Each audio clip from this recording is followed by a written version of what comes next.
information but specific region that is Kyeremanteng hadi near police commanders no area no ntia petition ko yehono ye hwe ye obeye ensam no bi twetwa so eye koka de no de maka enye asanteman koka enye asanteman koka eye oba bas regional chairman enye asanteman koka incoming regional chairman de assembly kawe eye koka entertainment pandita owo ya no kokasa ewo movement tv ye koka of the NPP or also they did him say police for ekokoche but Martin lawyer or say enye police for class and na oka na eye one boyo ye diduana na omo friend policeman o gina ho na or address na or keka ensem editre no na obo edin police also no omo fra branch no okobo edin police ntino police for the say odi omo na o kasa rough side ebra omo ohi ema ye kwachi obi sa ohi o kasa rough na ne ho asem ekọ enti police for no tutu na no but I heard from the lawyer say mono one boyo said they ho asem da doka na enye police as enye police ayidim ho asem da woka enti eno akọ so say ye ba the bill enti sansem di nyina ekonko Mugabe de na ye hwe say IGP said ye Mugabe yetumi akase the call for the supply etuno or investigations do aya Kwaku doing but honorable ewa henche lawyer ebetnase member eye honorable Andy Bediako honorable Andy Bediako ewa member na kwaba enche lawyer Evans Osebo so ebetnase but lawyer member kwaba keke lawyer nyamba yo honorable and the young man keke man keke member kwaba na wapo mu etesay oh amanfo se ye hoye Mr. Nsuo sunwa abesim o se o chiao oh mechelo so na la say ya wo hodum ya ota call because we who say ya o twa kwan pa oh yeah na ye piafo no mo tesay e dey di omo ho ye keke se kilantua ya oh kokoro de bebre sika kam ya ba ntua ya na ye na ye cashew so mo ho kire mo afi we papa cashew so afi we na ntumi ambassador ya na e ba na afi bia no okoye constituency ona de areho se ma wo msu say price na MPP aban jae no aban bete so because of manipulation of the CD and dollar na de kaka ye cashew na ya cashew no nti eno so akuafo na enye bi nti afi we de kita wonsa ye komi na cashew na no boda mbo no ye de weather year na ya tin say weather no ka ho oh okay o say e sha say fa bana nsu sha say twa itimi pre abana nyina gu fom aha nti one tina e shada mpensio time yasa okay nti say the time no e be fa abana say ni nsu no hia that time na ya na affect and me feel say we climate change no so e hard wen kakra because consistently no share the way man at the rate at which cashew no fa bana utimi say changes abam nti de ya na etumi bo akuafo na ye say the price no na nka yes MPP aban no minimum price no mo de call 17 Ghana cedis 2024 na say na free power no nti say e basa enko animu no etumi ko ya ko 25 Ghana cedis per kilo but aban we buy na o tie so free 17 ho na aban de minimum coin no de ba 12 Ghana cedis because of the cedi and dollar manipulation I can want some mo fi say akuafo na aban we de oni akuafo ndi ni yi akuafo aban we ni akuafo ndi ni yi kwa ndi mbaya ba cedis ndi cedis na omukurukura mu a ede ekọ wi a kuku nso a na omode aka ho ene nso omontumi enye omusika aduru ba bi aduru nti me fi say akuafo ankasa aban we afi aban no mo ndidi nti ye ko animu na say aban hwe na oye nsakrae wo how a wona akuafo because omo wo ayi ye friend say aburo ene mo nso eno so aburo bag no ebra na ene number do ze ko bisa say 250 Ghana cedis 240 Ghana cedis ti akuafo ndie na enra meti say na send Ghana for raise concerns about say season na ye drum sisi na akuafo eye adwuma but aban no ehye bo say obema omo ayi enema mo de be kuia no besi na mai ntina sengana fo ebo aban no kokose aban na anhwe amfa nema ombetumi de ye kuia amfa mba na omugyae na ahwiya ye kɔ anim no afiwe na ede komaba ti enra omo send signal true honorable Minister for Food and Agriculture me Nkansah me wofa Eric inti ye be stress omo hwe na kuafo de aban we ni kuafo de yi oni kuafo de yi kra ti ama kuafo aye mobo kuafo aye mobo omo aye mobo asem papa. All right, talking on so any live on WONTUMI TV so na jumedina na yasha said you just heard from Honorable Andrews Bediako, former MCE German South, and wote neneno na ye era ye in sebumu preko enche bakachi was a lawyer caught up in traffic. Mocha say holiday to me say bia holiday no feeding no and there are traffic will traffic will krumpa enche lawyer so ebedua. But honorable ene ensabugu ho he say there NDC for obetna koya no sukra wo hu ba bia wo hyase e de afri but some more opportunity ye baba we say no so but mema wa ye wo pay cancer then the dawa koma so a ene obepese obeka ho asem kranza machi wati for ne ye na ehwe ye nyina obeka ya abawi ebra omoye the Minister for Rules Kwame Agboja oye ni su source no ejentre ha wo mamu memetra fidi wo su ka se omampani se omnkɔhwehwem na omfa report mra be being so intelligent enough no wan kase wa ma timelines enti se report no 1 month 2 months me ka se enkusi bebia ebisi na wate ho asem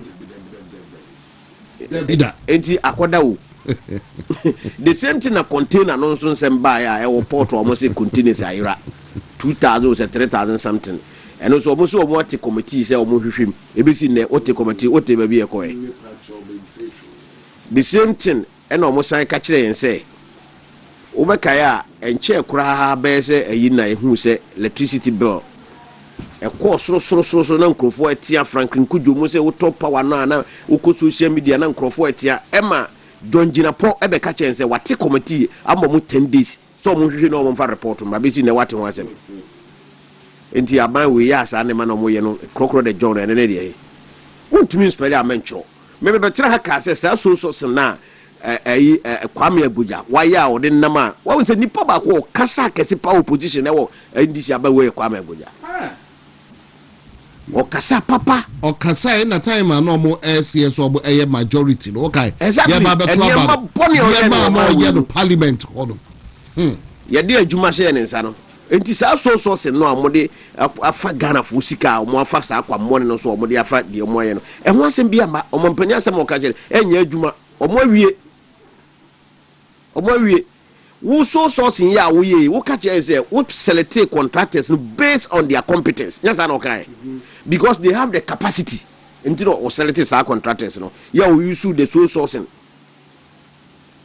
and ne wonam na wo ka kire say contractors na wo de adwuma ma no omo nya adwuma no na wonam na ye de odi nsɛmtwerɛfo di wachi na wo tea wokɔ bebia ye kwan bi okugya so ye ne ye ma wadwuma we gave you this job we have paid you this and we have given you this and you are not working.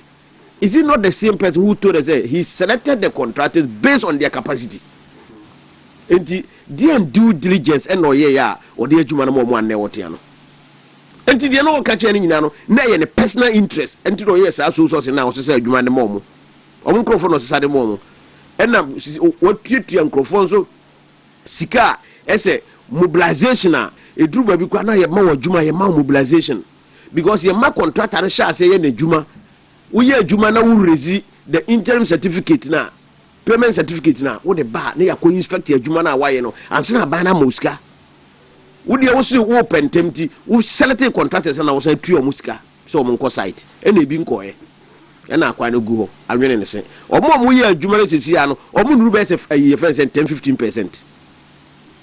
Enti sa source na mompani ka ho asem no me de ha me ka say enkusi aga so mompani so mo hwehwem because abai we no I don't trust this John Mahama government based on the track record from 2013 to 2017 ndi sa so no agoja waye wi atwam sa do ekọ waye wachichi sikare de amankrofo ndi se o mampani be catch say because wo obi wo many terms of reference ananya sanete wo baka akufu ado time na omo ka say sa STL sensem ye ho sensem ne de ka ho no o say o mampani ma committee no say omo ko here hwehwemu no I think say he gave them say 2 months or something time no so ye no go so omo ntumi meeting no omo 1 month ka ho and they delivered. Etu mo obi adwuma se won koye na se wamfa timelines anka ho a na opese o chen se enti mfie ha ene se obedi na the report aba wo twen mfie ha kwama goja baby yes ofa bia wafa wawie wonu obi ane nkontan bia eno de ye mpanifo na omotena se oh yeah say me catch was o mampani ntimi nkan che me se wo no wo major policies ba ko pa na ye big push anameboa any 24-hour economy. Now big push now, woman crofo say omonya akwan no. We say who name the source of the procurement method that Rose Minister use here. I mean what is that? Who name the procurement method there? Or back cabinet or report man no. Who name the procurement method we use here? It can be possible. Enti kaba. Omo trans no omo nyo no omo ka omo tisi anim say this is the method we are going to use. This is the procurement method we are going to use. Enti Ghana for umbesu said there. Your friends and Brahma mo Media Foundation for West Africa. Suleiman Brahma otia ya no onyatia. Wajatia atwam ekọ. Enti so say no de omo de aye de yes omo de be omo boto aye ma bi omo boto aye ma. Aye ma dada. Enti omo fe no nto nchen. Keke. Awie ya me ba wo haye na. Anopa na me titi say yes all African Games. Omo de report aba Auditor General koye in the report say Kwanya Nkrofo bi fa so I'm waiting to read the report in full because say we are auditor we have the management letter because audit now we no as say woman Nkrofo de omo responsible na meboa but the making kind wo media no so ne de me hwani nya no audit committee no report na ode aba without the corresponding FNC responses. Enti nkofara mo pese mu indite omo amasha ase amode ama media for so omo crucify omo say I saw something omo say the former minister of sports yes, on the FNC local organizing committee they should refund about 500 and something million Ghana cedis. Maybe the people say so omo invest ba okay maybe I'm here to see the but you report on the who dey umpa because the snappers of the report no say enkophobia kofa sika ne de kika wo say omo chire omo a na omo akoto ne ma we de agum na omo pese omo tu futuro gu nkrofo ani enti ye betwen nye the same thing na omo ye ya na nya na anu anu make na say age yeah Nkansah was at the press conference no was suspended and no say ade na mfa akoyi amfa enti omo ye na omo say oh ora endo anu make ha ora no sisi omo ha no omo update omo say operation recover all loot no omo abie say page o say me kan say no omo update now sharp date dig na week after week am say WONTUMI nkwana ora no omo boma Monday or court eno ade Thursday or be Monday or Tuesday or Thursday Friday it's all about WONTUMI na kwabena dubofo ena na me bisa ya me no omo de no de tese omo oh yes omo nkofo ni to you know the omo anko it is akoye WONTUMI ora David ai se unim se eba se omo be ka kire yen se Attorney General RFA Yamin ele abanga se wodo omo ko yoko invest I don't dey say ni omo ni omo books eni tibi na wo kai so a diversionary no man shana Mustafa no mo so e target enti strategy no mo adapt omo de yes and but emfa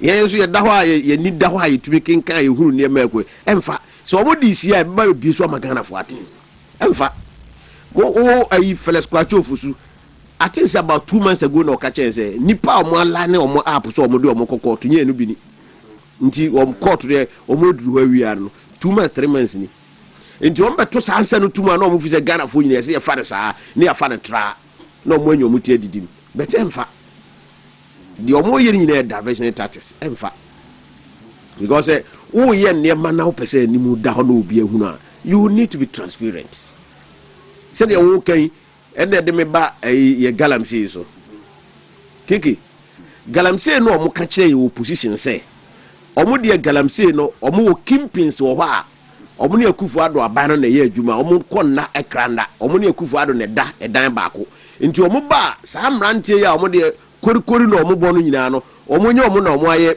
omo ye galamsey na mu kimpins no ena say omo go after them kimpins no ba omo way nipa omo nim ni so ye kimpin wo galamsey ana e fa say wontumi enti mo chi wontumi a mo de gina court na enim say galamsey eso atwa wo Ghana na meboa afi aye west ko sunwai Tano River mani ba so besi ne mi hunu bi da Tano River na da Tano so between Tano so ne abesim no keke mesi mi free sunwa na uduru ha ya hunu so no te se de ye fense no ti ebin sida enti enam so ma sunwa abesim a omo water west ho a na tumi ehwe de ho sunwa ne environs nyina no ze omo tumi processing so biem nti wo sunwa unyenso enti na yenim se ye chi efense wontumi ama galamsey agya Ghana enti na galamsey sise ekoso bebi ai bro region ko we bi se domane ne environs a se wo bia na galamsey ne ntu ho se minim se doma ma hena Nkansah ka che se ono de ne ho enya de obeba kwa ma yetu galamsey de enne ko ko doma areas go to doma enclaves galamsey agentre ha na si omo peje bia nko omo de ko me constituency ho omo de ko atuna na de nkrofo de ye omo ho na omo down mo no omo si gold ball for na ma omo kan so omra ma yesa ade no ho na omo se hwe ye kuruma enya adwuma na enya adwuma kina okọ omo se ye ba be community mining no e de galamsey na nam okọ na okọ yesa ade no nkrofo hu se because there is a thin line between sa community mining no ne galamsey no emrante no ye hu se gold no ho nko ade a wo ha no na omo so omo sha nafo enti galamsey no omo kan ya amanfo tena oman we mu omo kan ya de foa e de sare se akufu ado ne fie ni dan achi e wo chebi e na otu galamsey enne okọ bole a black voters a white voter na okọ ya se no uduru bole se bole ene ho ana ye fense buidam no eda ye tu galamsey tu e de ka buidam no e de ka buidam no na president yet maimu say see no evil hear no evil galamsey amoka kire say mo de AI e na be fight galamsey because akufu ado de ono galamsey no ni hu nyansa bia na Sam George was say president no ye obi o ye willing say o be fight galamsey he can use 2 weeks to fight galamsey oba how many days how many years ayi na monye so monye more than 1 year enti adenti na galamsey no e koso NDC kimpins no mutu galamsey no a mo Ankasa mo se mo national organizer no mo ye no na omo friends deputy general secretary no Mustafa Gwandi nipa ba ko kansi hunu o man we me sa akwa no oni ba ko na former PhD holder no Rashid computer ono computer kwa be ye free ni din no so eno ka o threaten aban no say o mo nim no o mo de o mo sakra ya mina obe kire kwa mo fa so o munya sika ye campaign wo Ghana ha ebesi na what is o mafre ya mi wakote baby din abanga kote baby din and so attorney general na the raises one out letter the letter is a public record so what refer no the name you ko for so we investigate o mo mienu na o mo see they are involved in galamsey Ashanti regional minister dey ase na o mo kan fa na ho Ashanti regional minister ono Ankasa ne nkrofo no bia na o mo ye democracy hub se hwan no me on be kan say Ashanti regional minister is involved in galamsey oso o tuni gidigidi o deforest ye wa Ashanti region nyina e na o mo ko chi no o wi e na o mo ko twetwe no na o ya na o se wa twe asem na asan na no o twe san no nkire say asem na o kan no eni ho e wo ho they are doing it DCs MCs midabia me kase me adwuma so obi kase ye galamsey won area na oye DC na so ye MC na onim ho ye oboa oka ho you are the head of security ubetumi akase wo constituency ana se wo district oro ye tu galamsey ho na wonim ho he how can that be possible ɛno na ɔmo ɛde ahyɛ ɔmo nkurɔfoɔ kutupa because ɔmo yɛ a yɛnkye ɔmo MPP ni yɛ a ɛbɛkyew ɛna ɔmo de sɛ yɛn nsaase nyinaa ɛno ɛne yare a na woka ho asɛm sisi ano sisi yɛsɛ Ghanafoɔ at least 15% biara no ɛwɔ kidney problems ni nyinaa nso nyɛ ebi a aduane ana yɛ saa galamsey no ho ɛho nsɛm ɛna na unfortunately nso no wohwɛ those areas na saa challenges no wɔ nyinaa na ɛyɛ the Akan dominated areas no because ɛhɔ na gold no wɔ. Now within the next 10 years 15 years all these people will die. They all die because wontumi mfa saa yare no abra wontumi nkɔ dialysis ne de ka ɛmfa ntrase nkotwam 10 years 15 years. So we are dying slowly. So President Mr. Mahama, please tell your people to stop the galamsey. They are killing us slowly. Because one na catch and say unko for no moye galamsey no. What see they are doing it? Won fancy. Enti wan kasa kra say we NDC ni there. Won so ka ho bi. Say NDC for na ana waje NDC. Oh. How come so do I see yes? Yes, I say the party for. Also your party ni. Enti with that logic na just won so ka ho bi. Say na mo say Akufo-Addo na because John Mahama catch and say Akufo-Addo cry or say or baby e wenyi na duri on kasa okofo man sika. So or the Nebusianfo na omu wie sika ma na say be ya obekwa akotra bonte. Na dey say dia na chen dey by Mahama ni nua ye fence Mahama oye sisi. Na good no ma sesa mani. Enti omo sesa guo say omo kotra fi on be dia na. You see, me dey bia me ka say I will judge the NDC by what they did and what they said in opposition. I don't expect any victim from them because they can't do it. Per their track record. And in some kind of position in the boy, no, and you be some says, answer now, are you going by those tenants? That is the kind of people we are dealing with. Ufa baby, I see them. Missy baby, or galam say, not gentle, baby. I say, Obia quite say, on can one sim beam because okay, Kusiaga, and Obia in and Omukumye. Ajinsemu AI no wo hefa artificial intelligence now so do be fight galamsey e wo he Mr. John Mahama president with all due respect Ghanaians are dying, people are dying because of galamsey na yes aniama we nyina na yefi se yen na ye wonyansa kese ntina Ghana for the aban se yen to ma we mfa man DC for yen to ma o ma na ye nyina ye dia. Enti enema mo ya enko ye na ye hunu no we have the right to also talk about it. Na mo se some free sa enema na mo ye no ho ko amanse enclave go there me se mankran so kwai ho nyina uduru ha amram emromro minim so obutu da na jo se wi o se say o ya nipa se ohunu ye ko he na make ko he tanonzu and we are told say the Thanos north DC is involved in galamsey. Bepebne. Omunka howe. Wakotuna the committee so yele. Omunka howe. Because the tiare say omunya na omu chichema mpanyimfo na omu authority so obi ansa beko na no enti omunka howe na omu se yemu e na omu kumyen. That is the kind of people we have. And this no. Nti omu ti opposition na omu tia nyina ekom na ede omu. Ekom nyese o man na omu wo man hodo. Nyo man we hodo na omu wo. Ekom na ede omu. Nti omu ye omu adwen se omu ba se kwambia so no ye ba bedidi ye didi wi na ekọ. That's what they are doing. Na nyesa anka mo se wontumi nko na e galamsey. Mo freeze na accounts we freeze ni momo accounts. Na wo minister emua wotumi tra television ka chen say ya freeze ni momo accounts nyina kan. Na wani age. Enti mo yes ade no enne wontumi ojai mining because he was not into galamsey. Yeah. Our lands are not the mining. Ojai 2022 oba kwa na ojai. Enti eden na galamsey no ekoso. Eden na nkofo too good. Eden na nkofo say yinsu.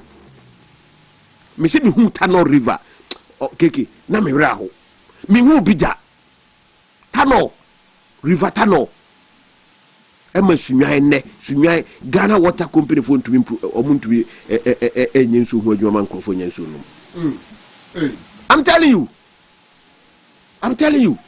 Ya senso no kra because omu ye no wo baby adua nkwanta ye ka se DC no MC no or ye involve ho no mo ye no hunu nsuo no e ta no e betwam ko ba bi a omo processing nsuo no. And you want to tell us mo de mo ba se mo ba be hwe o man yi because mo na Ghana ye mo dia mo na Ghana da makoma so it's a lie. Ye kama Ghana fu nyina ate asese galamsey no de ti say koso na microphone omo ye say abaye normal nti obi anka ho asem bi aye normal na me de ha many say yare no a ba no yare no a research na betu bia say Ghana fo a ye yare kidney problem because of it enti any best and fear me and some fear na say man krofo we tira ho see ya say omo so omo di na be fight galam say omo ntumi am fight ya ye nyina be wu na no omo anyi sika baba say unye wi ase japade nyina na ohwere okra mfa so be ne wo so mu di sika no ko he mu de ko he. But honorable Bessa Abba Wunchai Ebio Nafe Yara other matters no emu. Talk Ghana Jumedi so Edie honorable Andy Bediako and out here Makanjo Stelanche lawyer Evans was able to and so Ebedru hat na ya engaging na yashe eye sema obere batane the a table no so for lawyers so a issue regarding a professor the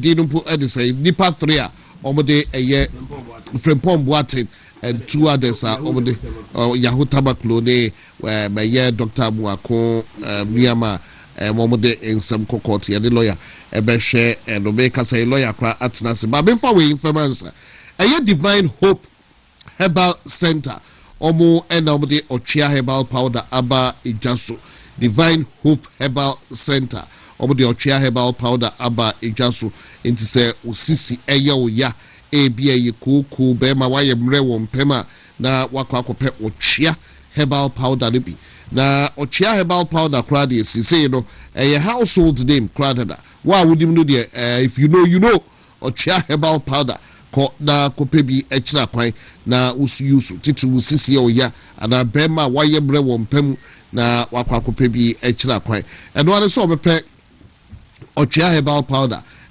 sachet baako na udi egu nsuo dide bo no wanom yanom no once a day inti uye bi na udi gu nsuo lukewarm water na wadom wade you are ready to go na bibia e kama ewo wudi pedua no inti pharmacy bia herbal shop bia mo kuma wo so po Ochia Herbal Powder Ochia Herbal Powder yes ye jado ehwa obeba obetumi from ahmatrofo so number ye 0591 565 557 0591 565 557 and that's from 0550 639 037 0550 639 037 from na omo ajo so na menkamfo ye Emulate Herbal Supplement enfama ene awie Emulate Herbal Supplement a Kantanka Herbal Pharmaceuticals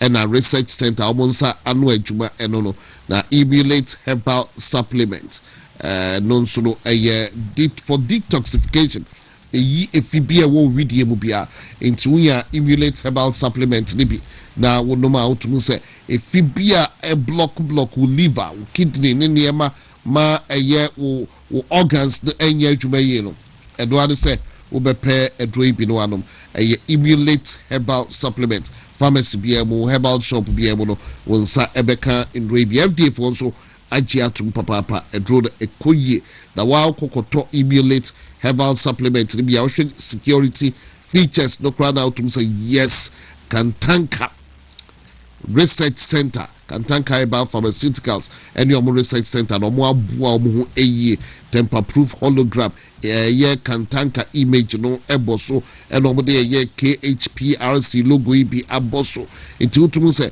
dear man kwa a body tino so no debi ota no wa hwere wan kwan to fake FDF wo agya to ntipebi ekira kwan na ebeboa papa ye kan so no na me kira se ene wo ka no engine no bo ho ban hwedie na sise uka engine no anwe na ache enti say we na ache de be hawa dwe papa na car engine no pese eche pa enye nsuo na wakwa akopɛ eye Seahorse ultra cool coolant bi de egu uka engine no unya Seahorse ultra cool coolant edi gu car engine no ma jai uka engine life no be che esu no kra no o spark car na okona o hwese de car no so no eti out to say yes Seahorse ultra cool coolant waba papa she say the no na driver bia e use obi o use car bia e Seahorse ultra cool coolant e ma engine no overheating bia embem and one so card wow you so to say yes what to Seahorse ultra cool coolant repart company for no de aba edwaso wo call baby a tonton car ya de sa de ma car ho ne ma ka so pe Seahorse ultra cool coolant we to be from Hamatrofo so number is 0544 133169 0544 133169 lawyer Evans Osebunsu make us say what na say nkabe ma lawyer nje na ho make akra na ara antisaka be do call Bank of Ghana de no no ye me meba ho de GN bank de ibisi obo bie bank no de obo koje obo sika ka na ye bank na society and your moko no work job but ye be share this many more but for now lawyer Evans Osebus lawyer be ma kwa yo mejo so keke na wapo etise boko ada te said there at the young na traffic krompa oh yeah na me dey honorable cry ka me dim say bi o china holiday no ntia no china still my luck na wasa me sabe package tia oh kafra na man ba Bank of Ghana issue no say asempa yo because who ne say no we say papa kwasi ndum no ankasa na who ne say attorney general na slim side ne client no Attorney General na deputy attorney general na the client ne papa kwasindu ntine lawyer ne because any okay dey na slim side move because why put na wa ha is Kwaku agede buate and maybe them say dufuo dey na the client Unibank and na slim side client oh dey na slim side no o person okay because say ya ban na ne trouble gina no mo okay because ndo mo pa musana Dr. Srim say then on the firm was and fall na ho okay the fall da ho no represent no and this papa kwasindum the lawyer and deputy attorney general Srim say na so kwaja de afri aban ho a we chinyi je bi we wo bi asay go e o mai ni we asay ti wo say I know you di asem wie no a police court ebu asay yem fa license man no and then this for ya Nkansah ko social media and o mo bo president abaso yeah nanka court di asem wie a president na e bo na ba say oh president and na bi tie is be sefa kaya no pa no na one guy be or say Fred Elembele Keke Elembele Keke wa makranke say how can you say the president here you know and then say informal judges oh yeah and don't informal judges ntina conclusion ekowi and this is one some more can Mahama Bemunti and na informal judges that's a legal consequences so because a bedroom baby ben's a client be akosiu Nisika sembi hone ne ma say the amana de anja say okuta valid license ya sa restore there afi na suit bon say multiple suit na free here ba na we saman bank no we sama ban na we to an we ya legal consequences are and so very dangerous in that times decision be on my ba because abana na obi a ruling na ebe ba no no hanging the suit actually say we are ready to go to work 24 hours before ruling no that is all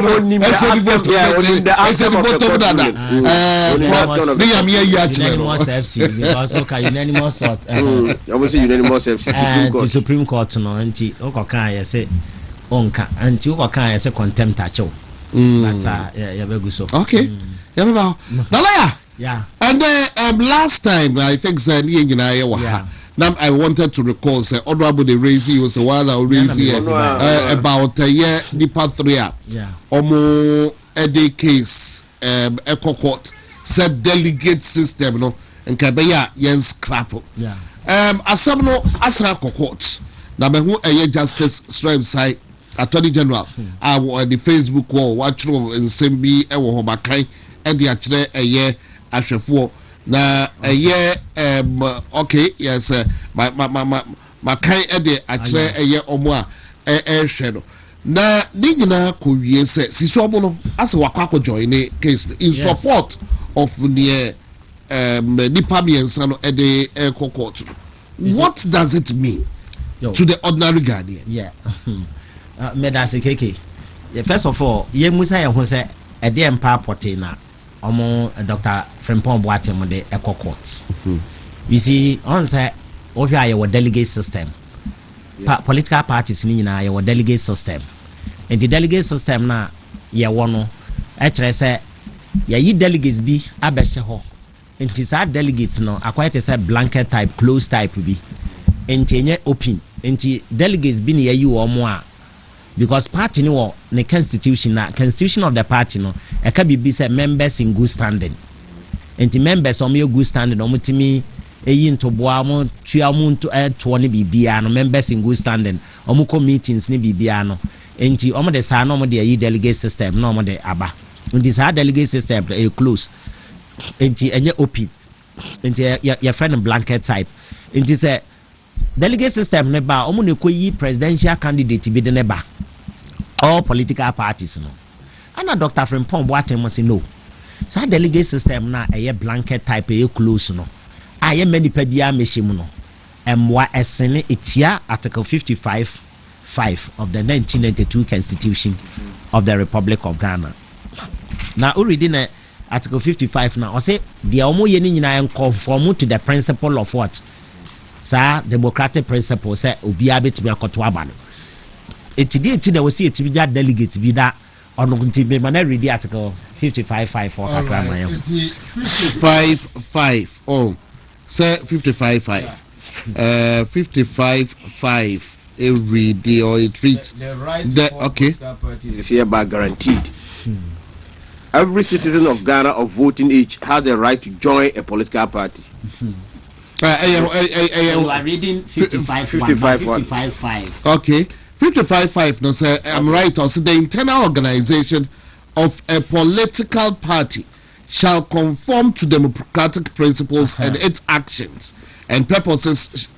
Let me take it again. Yeah. Also, the internal organization of a political party shall conform to democratic principles and its actions and purposes shall not contravene or be inconsistent with this constitution or any other law. That is so. That is so. Yes. Oh, okay. And ahano almost say almost the true and the proper interpretation of article 55(5). Whether or not say delegate system and sene entia article 55(5). So they evoke original jurisdiction of the Supreme Court pursuant to article 130 and 21 of the 1992 Constitution of the Republic of Ghana.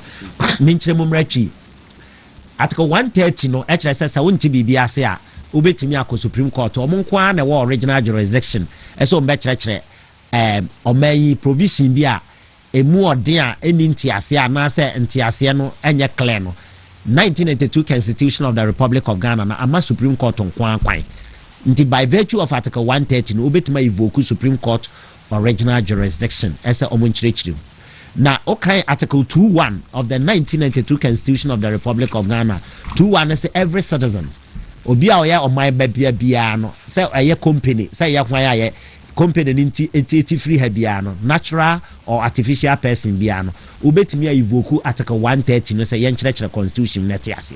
So what he's saying is say if you read article 1 article 2 clause 1 now read article 2 clause 1 of the 1992 Constitution of the Republic of Ghana article 2(1).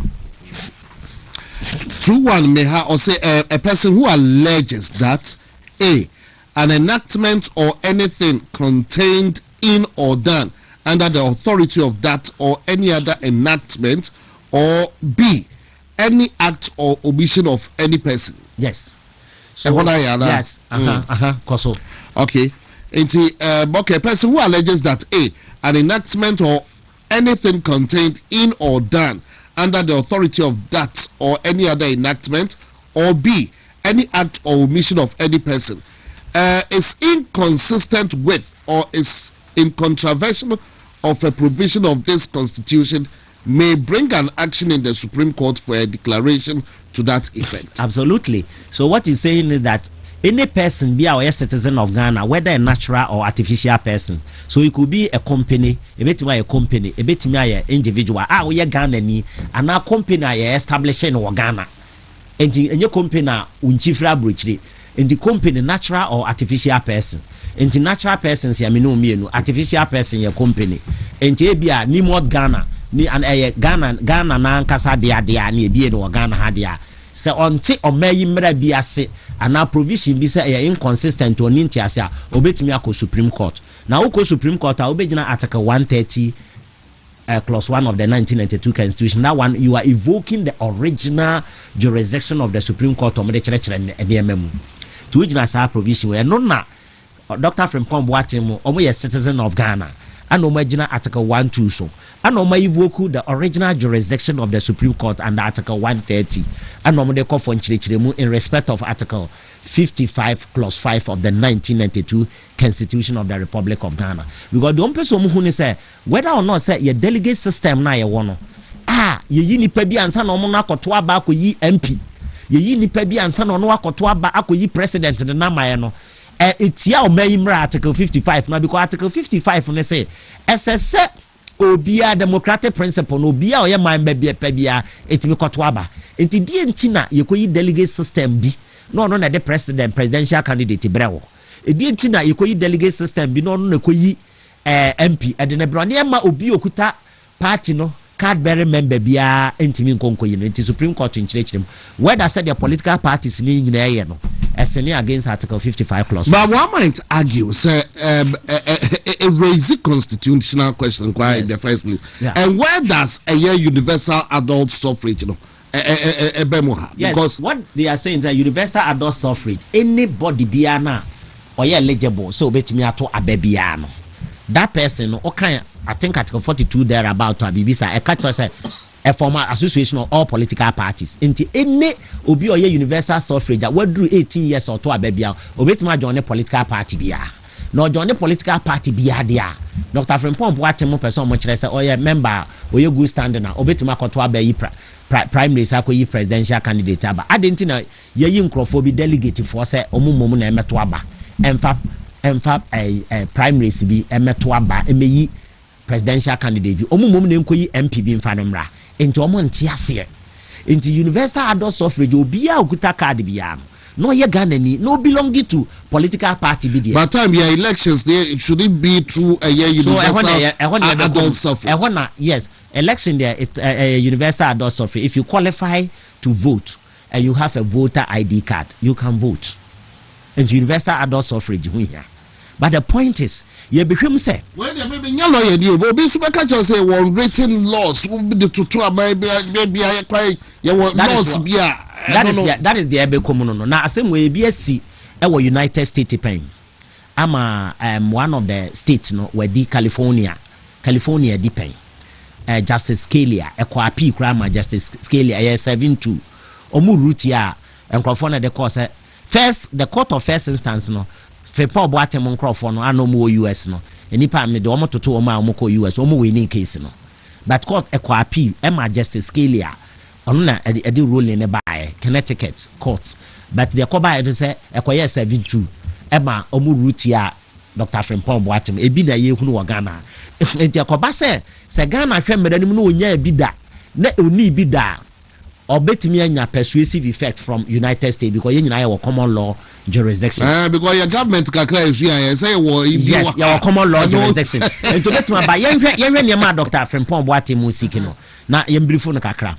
First of all me no omo ya adwene but the way I almost akachi omo erate no na menye ho but me no omo ya adwene because me I don't believe in that delegate system. Dr. Frimpong Boateng say nkomo written omo chirem say Supreme Court nchirechirem where that says that delegate system no ense say no esene against democratic principle under Article 55(5) no delegate system na wo ho no omo ne ye a omo ye no esene against Article 55 so delegate system no before betima koto aba akoyi presidential candidate bi de na aba no ana wakoto aba akoyi MP bi de na aba no or the TV ne niama na mema wo mo ansa na watimi akoyi na aba enti any Supreme Court esene against Article 55.5 and conform to democratic principle. Therefore, mon nullify sa de ne dia anka me ne omo be ya adwede. Wa hu dia kire no. De mo menye sa na omo ka che say delegate system no mo bu say Supreme Court. Ese wo se wo ho ana. Na ye United States, Connecticut, California, the wo mo si di asem no e ko appeal no. Omo kire say party autonomy. One of the cardinal principles under the law of contract, party autonomy, freedom of a party or freedom of individuals. So betimi aya ade bia ope providers ensene we all political parties now omo freedom to come out with their constitution and omo nyina de obi ade ne constitution aba omo freedom so ma betimi aya omo hye say let's have a delegate system yemfa delegate system bi nya dan emra na delegate system no emeyi obi fa ne mra enti ade enti na parliament yetimi koto aba ma delegates bi ekokoyi primaries no member of parliament ne de ne ba ansana ya beto aba in general ansana ye MP ne de na ko eno nya delegates na de ne ba enti party de enko na wo problem ana so the question was so busan say party autonomy, the principle of party autonomy, no court on this land a court to be anywhere was asasi so ana no authority be a wa ha obetimi atietia party autonomy. So autonomy is freedom. One of the cardinal principles of freedom, that's how we say party autonomy, is the freedom a party has in entering into any contract. And if you look at MPP as a political party, if you look at LDC as a political party, party autonomy. And United States and NASA Ghana Supreme Court and NASA Ghana, any court to be our Ghana be intimate infringing upon the party autonomy. No. Now, if you look at the blanket system, any delegates open system now. One, say be open system so obi amra meto aba. The question was so busa when say members ben na benyo omo ye good standing. Because in the party's constitution no, omo obi be a friend of members in good standing. Ana meboa. The members in good standing no, say obi eye no open primaries say obi amra mu a. Wa hwe a obenya nipa bi kura omo nya real MPP members and so metima beto aba be presidential primary no baba be yidi amount eti a problem eti the one of the cardinal principle a party autonomy no, there is no court on this land I betimi interfere with party autonomy freedom of what if we have freedom of contract. So one of the cardinal principles under sanctity of contract and freedom of what contract, and the sanctity also didn't and a freedom or to me said the open or you provide us and send against the laws. And Yemusa ya ho say Dr. Frimpong Boatemo e de no de court no e good there but Yemusa ya ho say delegate system and form part of process I dey elect here. Delegate system is also part of an election. Is that also? And it also conform to the 1990 the democratic principles stated in the 1992 Constitution of the Republic of Ghana. Ahona e work out into me person me ka ho asem bebre. Ahona me hu ni say to me de wan hwe ya na anko ye ama wo mo wan hwe ya na ebo mo ka che no in such a way say e bia a delegate system aye corrupt am a delegate system ya wo evidence say television weni ye je ansa na de akoyi obi aba enti esene against article 55.5 I am conform to the democratic principles stated in the 1992 Constitution of the Republic of Ghana there enye na omo wa asempa wo Supreme Court denim no munya ho dance nyina de kwodea then you can't the Supreme Court to bet me aye ruling say ebia and conform to the democratic principle but as party autonomy one party ni one nhye na members in good standing and we feel so by you almost omra me sure na omunyi nipa bi emfa omra ne de I think it will be very hard for them to. All right, the crossover to honorable but lawyer maybe sir the attorney general now was joining case in support. What has it been? Yeah, there is nothing wrong when it comes to Dr. Sremsa. So utai okodu ana in America. When it comes to sa issue we now, first of all, National Democratic Party and NDC muno friba. Now as a law way ekotia Dr. Frimpong Boatemo no mu we nia. Party be na be suffer. I think NDC be you omo primaries. Because I say yes, not just will be a Dr. Srem Saikra person ko gina bi. As a member, as a person ko gina primaries ni bi near the neighbor. I say doing katiepe, ato forcing airpe, honorables, open into who say president Nano Gabon, Beni, or kono hedamo no na koye. Into red carpet na near manoa. Unum say hone ye former finance minister. Ana na be president ya de netna so. Ana president say so osha mitri mu pono sa na mi so ene akoy na kohwe de asie no na mere bi beduru bi a wonso betimi ayedan aba begina mi ni hono mo a so you see the point eto ono so ma ato forcing nam red carpet so ana okono koshia na finance minister ono so abaye president so the point e bi ana Dr. Srem Sai na ya asem ko na Dr. Srem Sai eso wo interest wom enta ko basta se yi sa delegate system ni free ho de a e bi ani pe Dr. Srem Sai omo abonte no betimi ato aba ma na baye abeye presidential candidate ne betimi more rather than say delegate bi de neba in fact so hwe omo asem na be ye mfa ne se bi omo ye party menti na bia omo aye te omo ho bi nti na omo ye sao keke yete asesi a e bia me fete se nka betimi akogina MP wo mi area e bia me de ya asem ko afida kwa abre south and na kwa abre east but e bia okosesi a delegate no ye beju sika kra de ye mfa wo ma enso sebia wanka sa edom a ekoto aba no wa afida kwa abre south etie wa so mu nyina na eto a enu anwumre na nka ya declare was a winner na akọ parliament na u sheki kingdom no ho what you say it me I'm in full support of them to me attorney general aka mesuma ye argument akọjo ne wo mo aka me kachi wo mayi in such a way say delegate system na pro atete aye kankan ne free magi enchire ana Coca-Cola ene free nkuto ene free honoma na de aba TV ena de aba 32-inch television in the delegate system Baba Jama TV so ana aba bedu Baba Jama TV inti delegate system no e ho problem ti Dr. Srem Sai kwaya okono me I agree with him in total completely me ne ya be 100% Dr. Srem Sai argument bi ono so be no but omo nkachi omo yi ne in such a way say omo nchire di nti delegate system ne sin against article 55 of the 1992 Constitution in order to convince the justices of the Supreme Court to make a ruling in their favor. Thank you, Lawyer Evans Osei Bonsu. Onim say adi we the lawyer Africa ho asemache. Intimini say ko bia so be support. Delegate system there.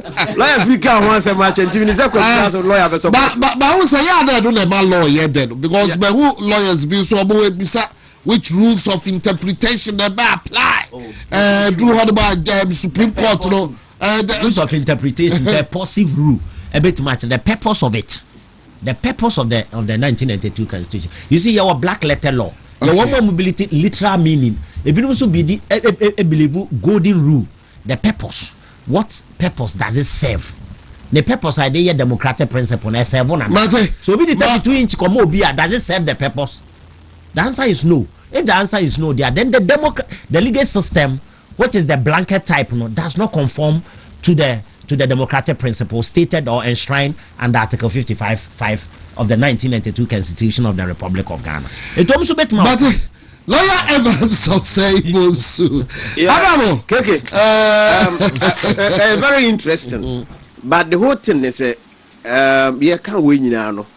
Me feel say state no edru level say or sponsor political parties ya. And can win Kenya big deal. Because you see the political parties also have their constitution. Say that lawyer can bet. And so with the constitution and political parties, it will not go against the constitution of Ghana. But the TNS say, oh yes, I did we now. Okay, say who is going to sponsor? Who opina will be a state now rule say you delegate system no. It you do say elections are sometimes. Ebasebia, Memphasebia MPP, national delegates conference. You look at people you select from constituency executive to regional executive because that is you look at the financial position of the party. WONTUMI funny pano party munina across the country. Na say ye kwakotwaba. Akuyi nipa ba akosi ebeka so na ye friend say candidates as a bia or represent the party as a member of parliament. And he say yes adna me ma dream mu ni say it is a state say the state is prepared to sponsor the political parties. And on the political parties funding a boom. Say state never because wo hwe the universal adult suffrage a lawyer ka ho asema e don't know oman no nyina na ye kwa akoto aba absolutely enti oman no nyina ye kwa akoto aba no it beholds on the nation say obetumi ama obi a qualify say oto aba bi otumi to aba untumi deny ni pa no. But here is the case, it's a political party that is sponsoring that kind of elections. Then they will not get the money. Exactly. And this is kind of the bias human and this delegate system no say the lawyer can you name say apro. But and also ye idea ye to me and the control system say be ya man crofo e Canada ka won bebre no to me because o ka say wo so a party for you na the omo even one constituency first headquarters class omo kwa akoto aba. How can you do that? And this o ka say wo yes adna me madwum say state na na adwen say obetumi ahye say sa let here political party no on the sponsor almost activities no elections ni na e de would me kan say political party say wo ade a wo gina so office here wo ye delegate system na wo ban krofo ni say wo see wo niska obetumi de krofo ni na ko. Now the state has come in and the state say I will do it on your behalf. Then Nkansah be any hobi. But Yankoba is one of the problem. That is one of the arguments. A party MPP and yeah, because it's almost finally they cannot manage. Almost say they will find it very difficult to manage universal adult suffrage. So but when it comes to a delegate system, they won't be manage it. Yes. But the point is it about money? Because in constitutional interpretation, money and the issue yeah, but you look at the purpose that the constitution seeks to, or the provision is seeking to serve. Purpose here, the golden rule now make rules of interpretation. Yeah, and made me feel say because said a lawyer there were a lot of people out there say you kase omonko nipa nyina nto aba even e constituency level nipa betumi anwene clearly. Yeah, ultimately a good material. But your name say only resources no betumi influencing crofo ma mo ato abamanenti all the time no tifi. Enti say ye tumi ya in such a way say betumi amman crofo do abamu a amman crofo tumi anwene a because you be good materials wo. Na eno na de me ba ayi point lawyer because wo hwe democracy ya ye ka ho asemi kura. Say ye ko parliament ya ye representatives na wo no. Enka ye nyina betumi akọ parliament ye kwa akọ mra. But enam say say yotumi esone so ni enya nkrofo bi say omo na be representing and ye yakoto aba and ye nkrofo bi say mo na mo representing. The assumption is that when they are in parliament they are representing us and they are representing our interest. And this say me delegate system no e dey share lawyer and say me ye party because you see America say delegate here can wan say say we go police station election say ya e party for ya na omo yi delegate no. What is the matter no party for ya na omo yi delegate no ho. Enti ono wa yi no say me fa say ye ntu nyina nko parliament na ye MP so nko represent here. So these delegates also represent the party people at the grassroots level. You understand it? Enti delegates no mo so mo represent omo no say omo betumi aye adwuma na say de tie dia na me fi say bia enke no so aye point but the whole thing is say ye si aye ad na ma na do level I say na lawyer ke ya pro no ya pro system no eno na nkofa problem nyina ba me fi say from Pom Boatin in hotel so mo Nkansah for mo party e bi sanko no Nkansah for pan no e na mo de ade we yakoko to nti be fi say me de one me point ne say o man no be prepared say obetumi an finance the political parties never political parties wa ma obi a oye willing say oye party ne in good standards obetumi ato aba no bia because me de me hunu say ye party ya adwen say ye nko yanim be 2030 2032 no we will open the gate for a lot of people to come in. One say a shasi nanka okọ constituency a first nipa na omoto abankwa na chairman for nkwa and actually increase call 55 e wo polling station bia and polling station 77 ya say the electoral area beka ho electoral area so nipa 55 na wo enti increase anticipation say ye kwa enemy o hwe MPP a anticipation say ye kwa enemy the next ayi bia no you be say kebe ma obi a okura party card a wo good stand no beto aba no bi. But that one, it's coming from the party willingly. It don't make us want to be financed. But the state no impose way our party to know so they are. Remember, dream says the state must also be prepared to sponsor the political parties. All right. Okay, bravo, briefly, that you move forward. Many honorable and the young. Many yardren pass say state in sponsor there. any anka Dr. Frimpong Boatem de akono anka omo couch ni ya anka Supreme Court and etie o man kamepe. You see, if you read the preamble of the 1992 Constitution of the Republic of Ghana, that is the very foundation of the 1992 Constitution. Look at it. I say, in the name of the Almighty God, that means that the good people of Ghana believe in God. And in a national cathedral, a court in the name of the Almighty God. In the exercise of our natural and inalienable right to establish a framework of government which shall secure for ourselves and posterity the blessings of liberty, equality of opportunity, and prosperity. Now, in a spirit of friendship and peace with all peoples of the world, and in solemn declaration and affirmation of our commitment to the President's solemn declaration, or share, say freedom, justice, probity, and accountability. The principle that all powers of government spring from the sovereign will of people. All powers of government spring from the sovereign will of people. The principle of universal adult suffrage. That means that so be a bit of a we dear ye no or my mooning na koto. Ahana Dr. Frimpong, Ahana Dr. Srem Simon, Aine Efriba. Because they look at the preamble, the very foundation of the 1980, what discusses about universal adult suffrage in a free anti-senka. A Bible to be a sponsor dia.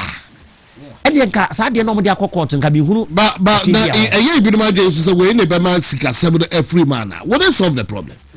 Sika seven you saw my money in every public for Jida. Yakotwaba. It too much is kind of what I say. Lawyer, general elections where people pay.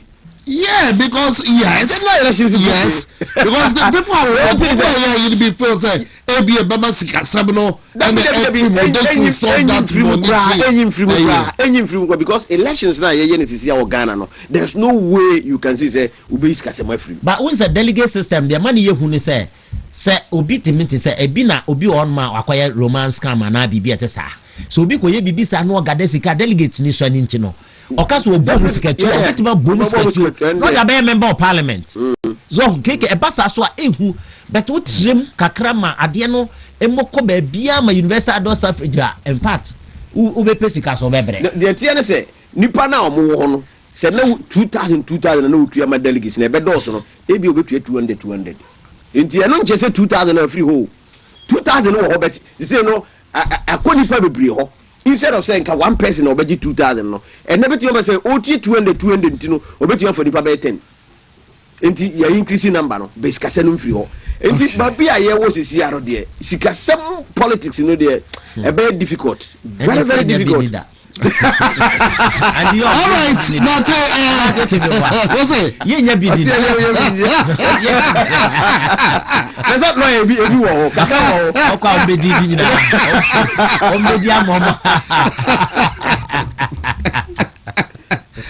Honorable, you better say lawyer about the honorable Swaz, but the guys that came in for it, make I say maybe I'm call consistency level.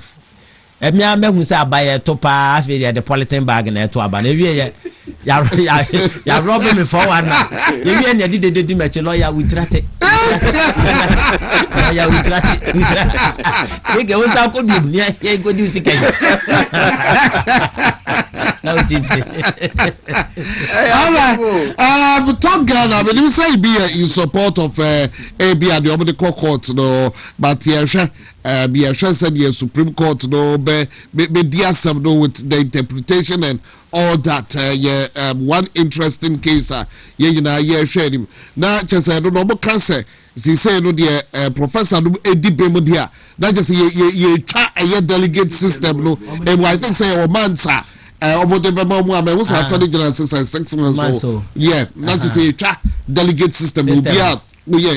Na ka omo party set ka party na be suffer go party omo nyanko omo no but say baby the parties no so file your defense. Yes, I wonder if MPP are filing the defense. I think so because the defense now they kono and also you stronger because already we see here na ontimi o person o kire say when ntimi ankyere bibi pa wo delegate system no anye and the delegate system is part of election process.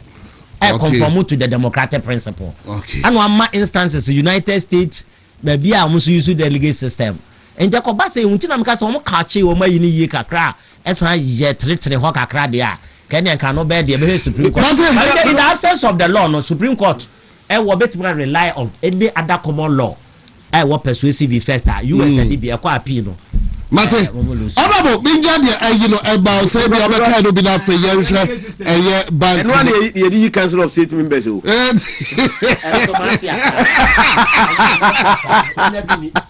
Delegate system, no the Council of State members. And how would you see what I see as Santa? And to us, I'm more point. Almost they see what Santa region. I'm not who said, what do you say? Asuba see we the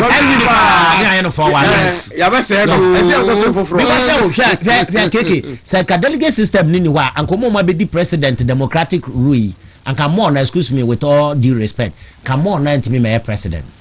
I'm telling you, say delegate system of wa ebia excuse me on kabia kana na adodan Kwaku fo adoma ebia his excellency John Dramani Mahama kwama kebia nka ni pafoforo. So what I say, the people who is more competent. And that's just a back to a flag bearer. But a pass and this new Bima, the one day. Mahamad will say, look at Yadiaba. So they see us, I could do a see Katia. I want to be a person so bad. So, honorable, you don't show them at this. I said this is the idea show. President, so, after Makawa want to be that. Makawa want to. Honorable, you share other matters. Because a bank, the show. Send this in the years and why topical this week because Nita me was some Georges we just good Nita who answer send and Basia and here be 0.75% no and also at the Tokwensi Parliament and the majority leader there for your market 0.75%. Bank of Ghana say I feed your money a year free wa 11 you never back door aba na other matters mean to Keke I think say 0.75% he said they okay and run a message from MTN for now much say the on person mo yeni enti social media no so ye shit so ye show and Uncle Focus, Uncle Fu is Asana Motier. He left before. Modi afire Chico and a Modi room, and Tiasi and Tiasi China. And quickly, and a bank of now I may be able to go for MTN, true MTN, and a Bank of Ghana for issue statements here. Say, initially, I can was a normal say, and yet I offense or mine or near buying on a then a Bank of Ghana for the issue statement. Say MTN for no more no money and customers ye be dia. I don't know no issue statement. Because WONTUMI impose taxes e wo my way mu. Minti the question let me be some question. Adi we akọ parliament ana. Because parliament there was so responsibility say on be impose taxes.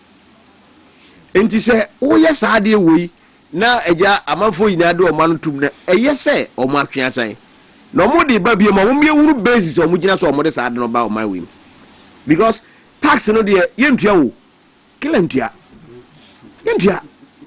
Said o mo ka kire yen say aban na na ho na nitimu eden Akufo-Addo say o fa ne Nebukadnezar. Nitimu eden a o se sa tax gu ye so a tax ka ho bi ne ma ya ban e wo fie ne no. And this a tax bi a o ba wa dwen say wo de befa we sa transaction we so aba ba je say scan there. Ghana for me nye sure say because the way a man na nkrofo buafu e wo social media no me nye sure say obi a wo ye government bi a to bi obetumi ahwe ade ma ade we akoso. Enti yes a Bank of Ghana for na issue statement but the question is say mo se nyam na mo ye e den na mo ko issue statement.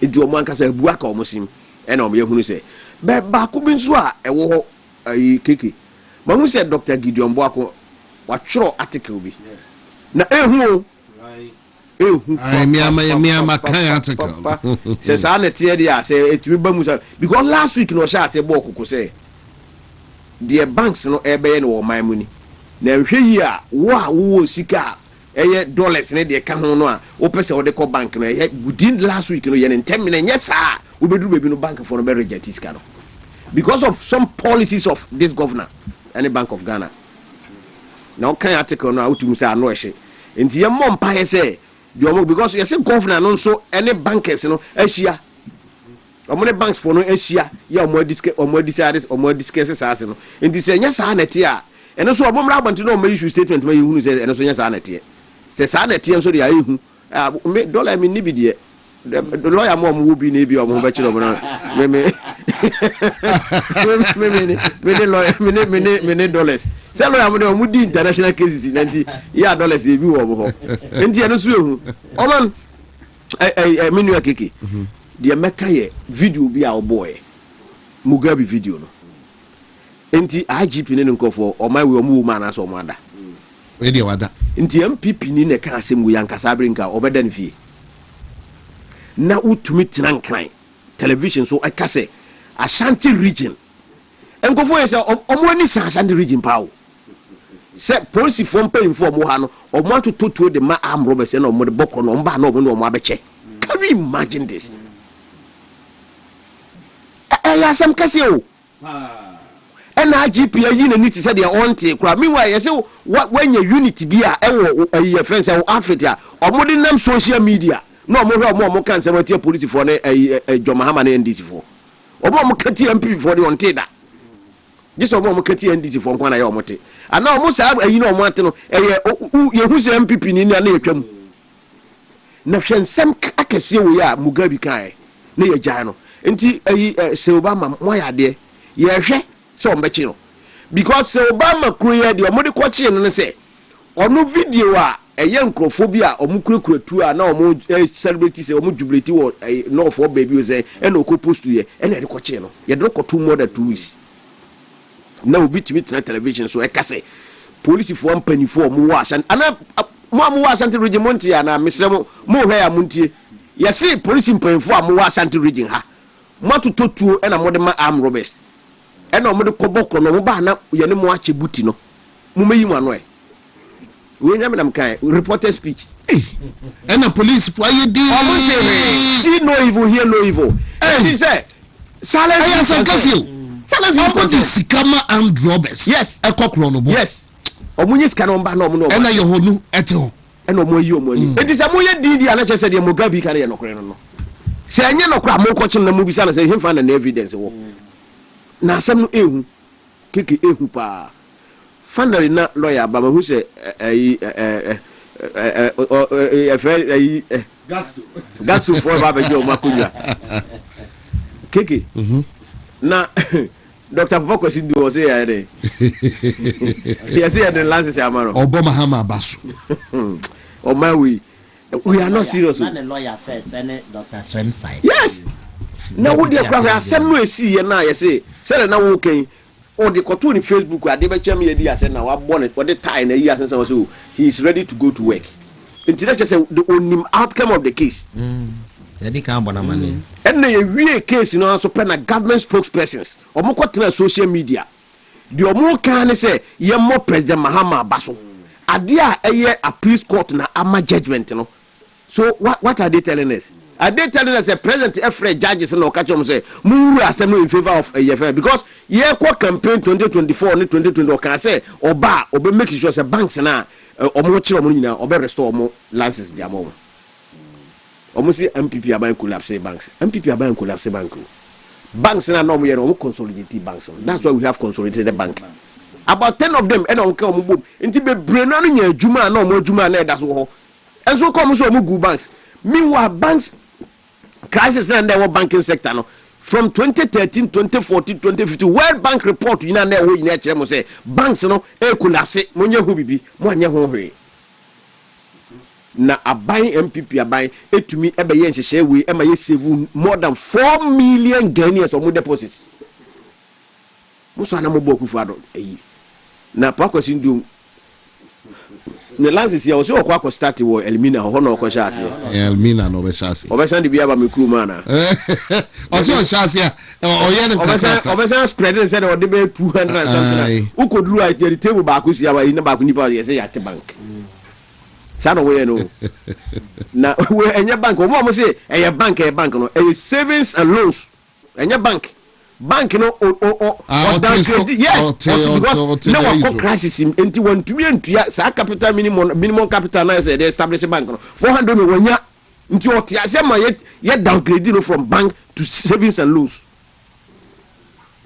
nti enya bank omo na ma say bank enya bank savings and loans enti say a women's bank here MIA yes you be a microfinance omo nya microfinance no mo pitch kama ma no mo fa nidwa because bank ndo mo ntumi nye enti pa kwasi duro de na mo ka say bank na nye bank savings and loans na ba kono kra wantumi na wantumi ami anyi sika na nya benim ha wo be enti opo mo sika ko kan mu no a akufa do tua bi a yentumi ntue ni na bi ka ya mo ntu mo de to aba etiaye no pa kwasi duro so oba back mesre fa o passbook and no check yes no mo check no mo ko mo sika sa akufa do aba yentumi ntua enti say ya do license amount na say wo se aba back a awon ko musika ye fa nchew ye tua bi da yes enti obi a musika obi a mesrew ko hwehwe ba bi obuku da me ko ye investment say ko fa inform say God is love with all me book ru ho da mete say o mo say o mo aba bia I will chase them enti papa kwasi ndom prepare say amanfo be chase you papa